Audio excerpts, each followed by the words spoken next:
Welcome to Activity Leadership by Daniel Bigg. What is trait theory? The trait theory in sports suggests that the leader may inherit two different types of characteristics which may determine the way they act or behave. These two characteristics are introvert and extrovert. An extrovert is a person who may be more outgoing, speaking their mind, and more confident, whereas an introvert may be quieter than normal and be more self-dependent. This theory in sport helps us understand different personalities of many different athletes. There are four key paths to leadership, one of these being emergence. When a person or player emerges as a leader, it suggests that someone has either stepped down or there is a lack of leadership in the team or place of work. These people are usually not appointed by the team or the workplace, however have emerged spontaneously to become a leader. This can happen in many different ways due to age or previous experience in their work. In times of disappointing form, they may be looking for a leader who may spontaneously appear to help them. This could be because they've vocalised their opinion by using their prior knowledge after being at many different clubs in which they may have had some previous bad experience at, that they're able to shine a different light on by leading the new team. A player that's done this year has been Rafinha, as he's at Barcelona and they're going through a tough time financially. However, this season he stepped up on the pitch by both captaining the team and helping the team win different games. Another path is charisma. Being charismatic may help the team while in crisis due to their behaviour or actions. James Milner, who was an older player, brought his charismatic nature to many different teams before, where he may have been able to lift up the mood around his teammates. By doing this, it may enhance team cohesion and the ability to connect with each other, which in turn will help the ability by achieving better goals with the team. Another path to leadership is appointment. Appointment is where the individual is brought in by the higher-ups to lead the group or team. They may be appointed due to them being trusted, in which they meet the needs of the team or individuals. When being appointed in sport, this may be more structured to help the team. There are both positives and negatives into a person being appointed for the job. The positives of being appointed would be the fact that the higher-ups would have had this appointment in their head for a while, and they know what they will be getting from him. The negatives of the higher-ups appointing someone may be the fact that the team, players or people may not like the new appointed person due to their attitude or them not being able to meet what they need. David Moyes got appointed as the new Everton boss because he had already been at the club before, and he may have already worked with the higher-ups, which they know what they would be getting out of him. The last of the four paths to leadership is election. Election is where the person is voted in to lead the group or team, which will give the person a positive start due to already having the majority vote of either the players or the higher-ups. This may be used in football when the team are looking for a new club captain, or they may choose the person due to their experience with the club and their personality. Being elected as a leader may be because you share the same views and vision as the higher-ups, which is able to represent the team in the manner that they want you to. This is the first of 3 different leadership styles. Autocratic leadership. The autocratic leadership style is where there is only one person that makes the decisions without any input or feedback from the team members. Having an autocratic leader gives a clear direction of what the leader wants, the team wants, and the higher up wants. This is good as it doesn't complicate different things with the team, and this leadership style is also good for high pressure situations such as matches. However, this style can lead to some downsides, such as low morale or a lack of respect from the players, as they are not being listened to due to the leadership style. The next leadership style is democratic leadership. Democratic leadership in sport is where the coach allows the participants to have their say in some situations and are involved in making those decisions and working together. Having a democratic leader would help. It would make a healthy workspace for each player, as they would have their own say in what happens in the team. The final leadership style is laissez-faire. People who are more laissez-faire leaders are more hands-off when it comes to coaching. They have a trust that the participants know what they're doing, and knowing that they don't need to give them that many instructions.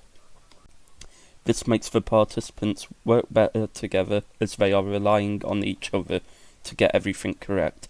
However, players not getting any instructions may cause the players a problem due to the fact that they might not know what to do when they're behind in a match. Moving on to the next one, qualities of a leader. Knowledge of sport skills. The more a leader knows about the sport, the more knowledge they will be able to pass down to the team. This can improve the team or individuals, as a lack of knowledge in the sport from the leader may affect the team or individual and stunt the growth and potential of these players. The knowledge of sport skills would help the adaptability of a player or person. Being adaptable in sport is important, such as if a team is winning late on, the manager may need to change tactics and go more defensive, and have a player playing out of position to go more defensive, such as Paul Cook going from a 4-2-3-1 and switching into a 3-5-2 against Walsall after being behind. Knowledge of rules and laws. As a leader, knowing the rules and laws of a sport that you play is important. This is because it keeps training safe due to the risk of players maybe not knowing the rules and going into a challenge which could injure a player long term. This is something that the coaches need to know or learn to ensure the safety of all participants that are taking part. Understanding mental and emotional needs.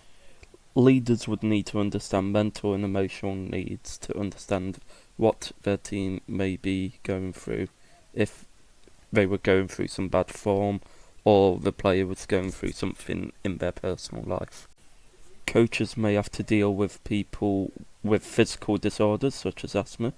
This is due to them struggling with some tasks like long distance running, as it may affect their respiratory condition, in which a person may struggle to catch their breath. The coach may also have to understand why the person is so stressed, as this could be affecting them mentally. The coach may have to know what to say to the person to either calm them down or understand what they're going through. Now we're on to characteristics. This is the first one out of 4. Objectivity. As a leader, objectivity is a key characteristic in sport. This allows leaders to make decisions fairly by using different facts rather than using personal feelings or bias. Objectivity can also be used for a long-term vision. This is done for sustainable growth and planning the future of the club. This would be best in a coach, as they must use it not to be biased by picking a player who isn't performing and picking a player based off their stats and overall performances. Objectivity also helps with problem solving and building trust with players. As a leader, building trust within the team is important, and objectivity can do that, as the team knows that there will not be choices based on bias. The second one is persistent. There are several reasons why persistence is a useful characteristic for a leader. Persistence is able to keep many different teams going, as the leaders will be able to push through difficulties and help their team by producing new solutions and overcoming challenges. This helps the leaders and the team stay focused on the matter at hand, which may help inspire the team, leading them to harder challenges in which they may be able to push through. As an example, Liverpool went 3-0 down in the 2005 Champions League final, and after they went in at half-time, they brought it back to 3-3 and later won on penalties. Persisting through a hard time. The third one is empathy. For a leader, empathy is an important characteristic for them to learn or have. Empathy is the ability to understand the feelings of another person. Being able to understand the person's feelings will help the relationship between the whole squad, and they will be able to tell them any worries that they may have, and the leaders of the squad may understand them. Gareth Southgate is a key leader who shows empathy. This was shown after the 2020 Euros final, after Saka, Sancho and Rashford missed penalties, especially to Saka. After he missed the penalty, Southgate went up and hugged him and started talking to him after. The last one is approachability. For a leader to be approachable, they need to have a lack of a barrier in which people feel comfortable in going up to talking to them. Approachability is a key characteristic for a coach, especially if coaching a child, because being approachable means that if the children have any problems with at home or bullying, you can report it to the school. Also it makes it easier to greet people at the school or greet other people whilst coaching. A leader of a club such as Jordan Henderson would benefit from being approachable, as he has a good relationship with the manager and will be able to report if there's any problems with any of the players and any questions that may need to be answered. Moving on to organisations. International organisations. International organisations such as FIFA and the International Olympic Committee are tasked with many different tasks to keep both organisations in check, such as establishing the rules and regulations for the games. Without these rules and regulations, there wouldn't be any games or events to put on. They may also start development plans for underappreciated countries that may help them with excelling in other sports. These international organisations are looked at for promoting and development of their respective sports. Moving on to national organisations. Similar to the international organisations, they are tasked with to see through with promoting and development and setting up the events. However, instead of internationally, they do it nationally. The FA carry this out for England for football. They are tasked to support all levels of football, ensuring fair play and inclusivity, compared to FIFA, the international level, who focus on the more elites of the world. The FA also manage the national team, including the men's, women's and youth teams, which may include organising matches or training camp. The last organisation, local organisations. Local organisations are looked at to provide sport in the local communities. This can be done by promoting different gyms or leisure centres. Also, national organisations may give funding to local organisations to help them put on different clubs or activities. This could be the FA giving some funding to the Chesterfield Borough Council to put on some footballing clubs. Overall, they look to provide and help build a more active community and a better environment. The roles of these organisations. All the organisations, even if they are local, national or international, have different roles such as funding, rules, training and organising things such as events. Organisations like FIFA or the FIA set the rules for the sport, ensuring fair play and integrity in the sport. Training may be provided by these organisations, such as the FA providing a place to complete a refereeing course, where you may have to pay for it.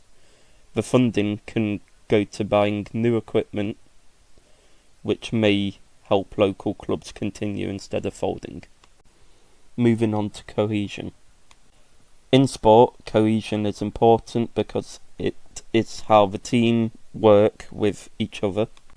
The leaders working together may help team atmosphere due to them having the same objectives and goals. This relates to the Tuchman's theory: forming, storming, norming and performing. These form key parts to team building. When they reach the performing stage, team cohesion is better than ever, showing strong communication skills and problem solving skills as they work towards the same goal.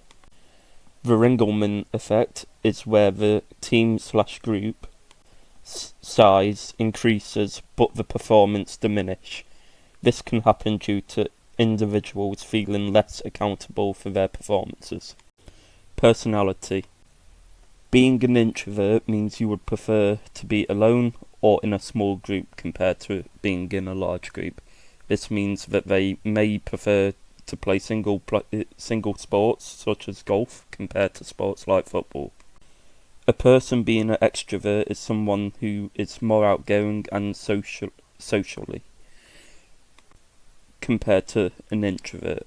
They may prefer to play team games such as football or basketball as it's more social. A person being confident is a positive as they believe that they are able to perform in unnatural and high pressure situations.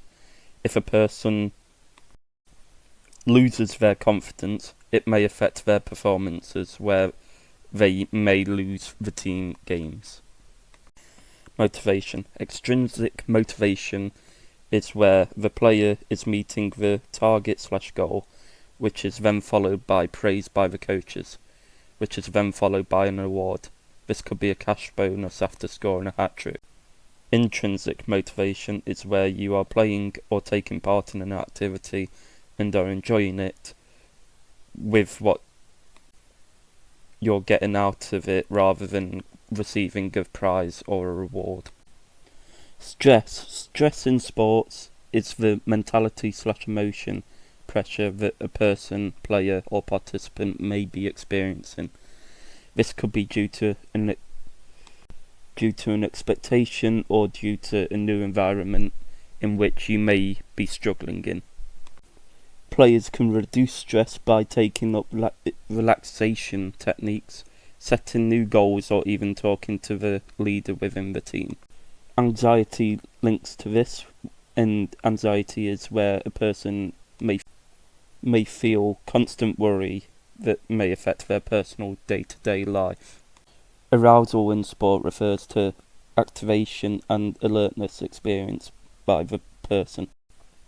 Having or creating a shared understanding with a group or your team is important, especially in team games such as football and basketball, where an understanding of your team is important to communicating with each other, knowing where one another are going to be after passing the ball is important. This can be done over time by training with them repeatedly. Simple things such as suggesting a 1-2 or putting your name on a pass. Ethical approaches. In sport, ethical approaches to leadership focuses on fairness and respect to the whole group and participants. This is important so no one is singled out or being abused in a workspace. When upholding these as a leader, a respect will be formed around the group and an improved in team cohesion, in which the leader leads by example. The leader may create and follow a code of conduct in which they will obviously follow and the team or group will follow. This may create trust between the players and the leaders and improve the team's relationship. These are the links.